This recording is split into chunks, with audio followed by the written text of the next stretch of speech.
Jā, nu mana tēma šovakar ir par uztura klupšanas akmeņiem, jeb tādiem kā aizķēriena punktiem, kur mums neiet tas uzturs, varbūt tā, kā mēs īsti gribētos. Un noteikti mums katram tādi ir, man tādi ir, un mums katram tie ir nedaudz citādi.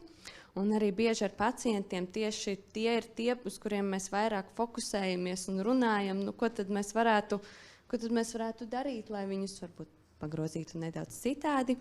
Un šovakar tad es pastāstīšu par to, kādi tad ir daži tie biežākie, tie, kurus es varbūt arī vairāk redzu saviem pacientiem. Un tad viens tāds, par ko arī tīmos, ka mēs reiz neapzināmies, cik tad mēs vispār apēdam, jo ka mūsu tās smadzenes dažreiz ir mānīgas, un mums šķiet, ka mēs jau tā kopumā atceramies, ko mēs vakar apēdām, bet patiesībā varbūt bija 2 cepumi, nevis 1. Un varbūt mēs vakarā ielējām to vīna glāzi, bet viņa ielējās tāda pilnāka. Un varbūt tie nav tie mani attēlotie piemēri, ka tur kāda konfektīta klāt, varbūt vienkārši bija kāda papildus porcija, vai varbūt vienkārši piemirstam, ka vispār bija tur vēl kāda kafija.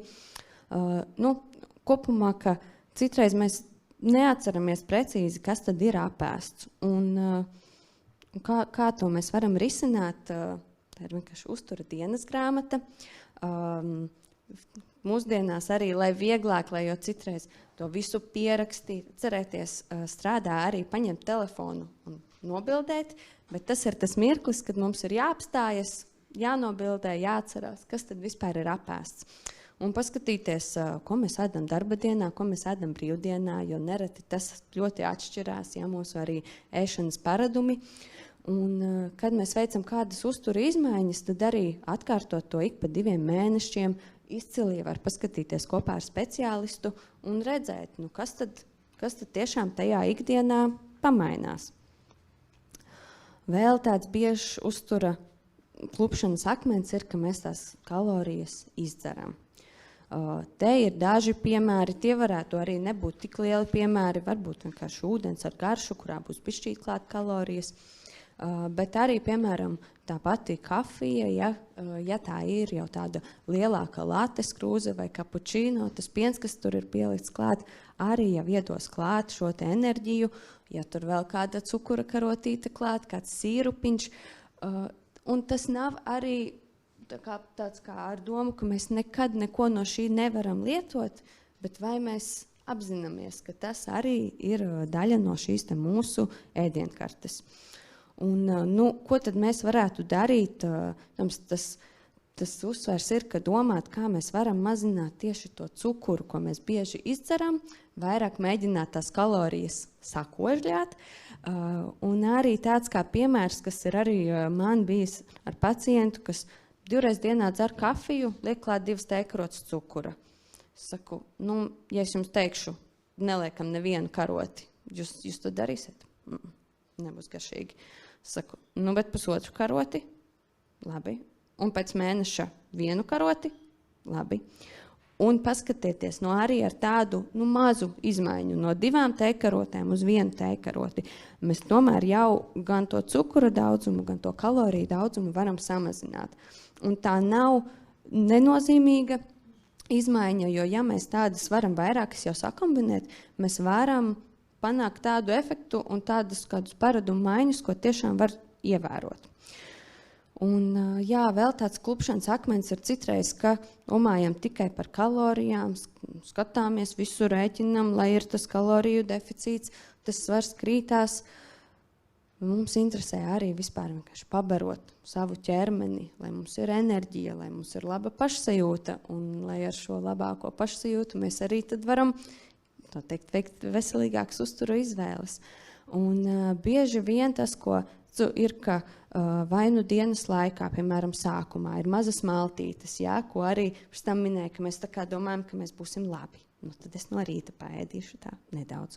Un pusdienās arī tur tikai salātiņus un tikai ūdentiņu. Un tad es atnāku mājās un man tā gribas ēst. Un notiek, tas, kas notiek. Un tas ieteikums būtu nebaidīties, ka jau tajās brokastīs vai tajās pamatmaltītēs, ka mēs pēdam, jā, citreiz šķiet, kā mēs pēdīsim vairāk, bet bieži vien jau tas, ka mēs ļaujam sev paēst, mēs izvairamies, ka mums pa dienu uznāk tāda lielā bada sajūta, ka varbūt tā vakara pārēšanās nebūs tik izteikta. Un ko jau arī šodien dzirdējām par to ēšanu, kamēr sēžam telefonā, kamēr skatāmies kādu filmu. Un tie badošanās logi, to es visvairāk domāju kā situācijās, ka citreiz, piemēram, stāsta, ka brokastis man ir 7 no rīta vai 6 diena agri sākās, tad ir darbs, ir jāstrādā.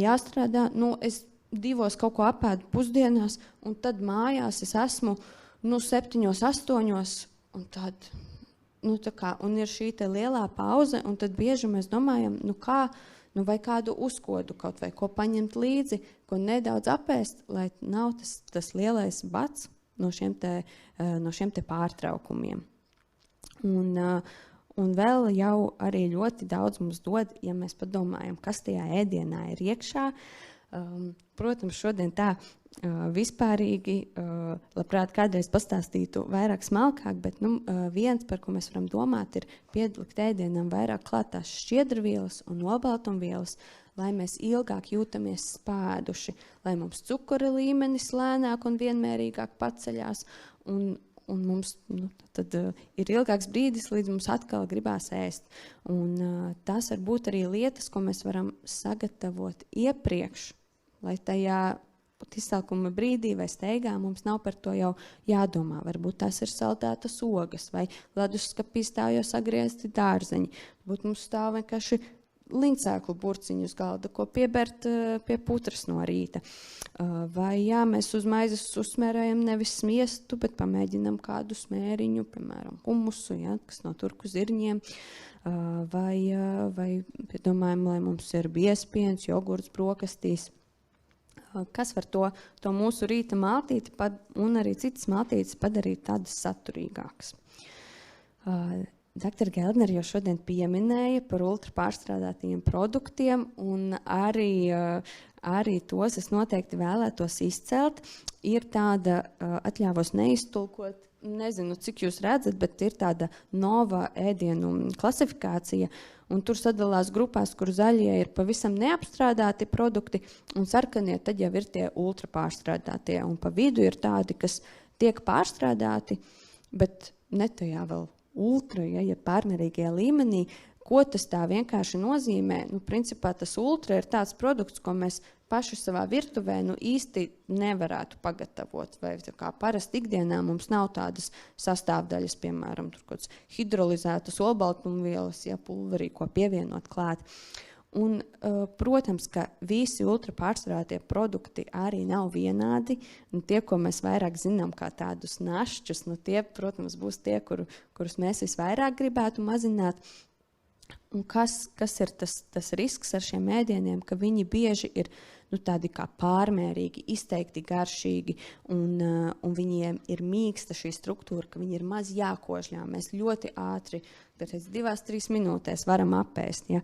Un bieži tur ir arī vairāk šī enerģija un kalorijas. Un ko ar šo darīt? Es teiktu, mans vīrs arī komentēja, kuram garšo šādi. Viņš teica, zini, es izlasītu, ka man pašam jātaisa čipši, es to nekad nedarītu. Tā kā, protams, mēs runājam par to, ka sākam palēnām un meklējam, varbūt, ja ir kaut kāds viens vai vairāki, paņemam vienu produktu un domājam, ko mēs varam aizvietot to, ko realistiski var izdarīt. Ja? Saku, ja jums garšo, negribat ēst bezpiedavu jogurtu, gribas saldumiņu, pieliekam pašgatavot ievārījumu klāt. Noteikti pieliksim mazāk cukura nekā jau tajā veikala pagatavotajā jogurtā, un nepieliksim citas pārtikas piedevas. Ja? Vai mēģināt domāt, ka viena ēdienreize dienā, tad padomājam, ka mums nav šie te pārmērīgi pārstrādātie produkti.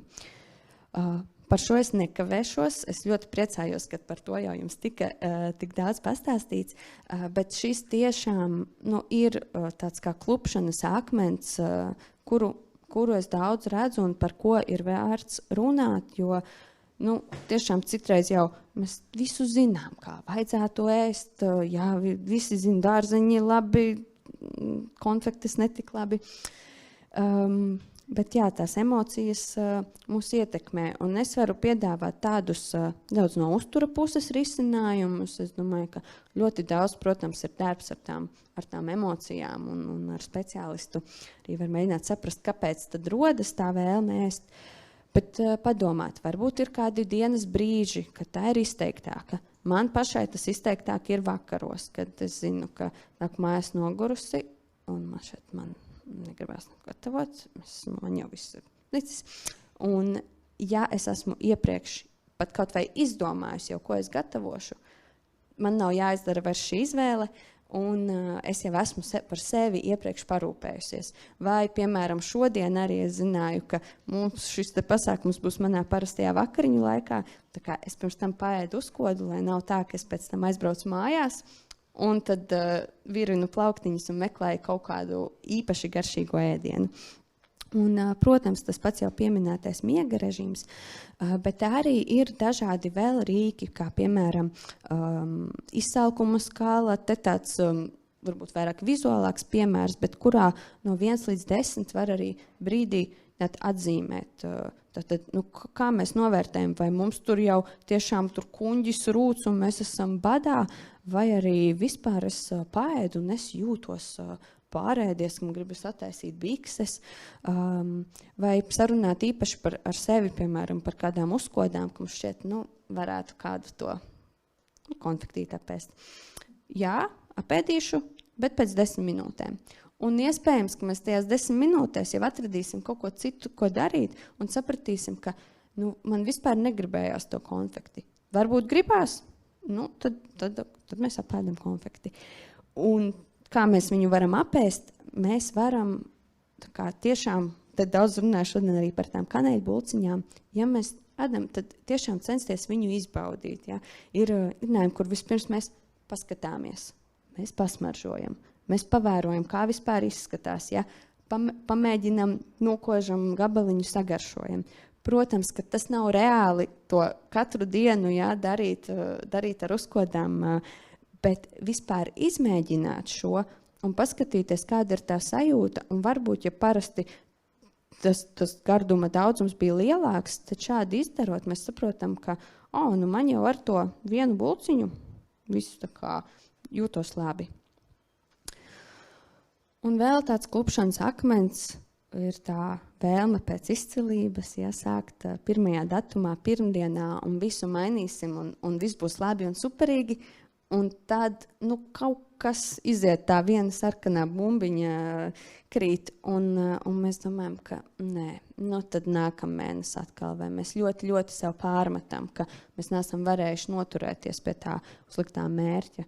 Un tāpēc es arī daudz cenšos runāt, un te arī jums šodien pieminēju, ka tas progress parasti neiet tā, bet ar kāpumiem, kritumiem, un ka ir jēga arī no mazākiem uzlabojumiem, ja jūs tos varēsiet ievērot ilgtermiņā. Ja? Arī padomāt, varbūt, ko mēs tam ēdienam varam pielikt klāt.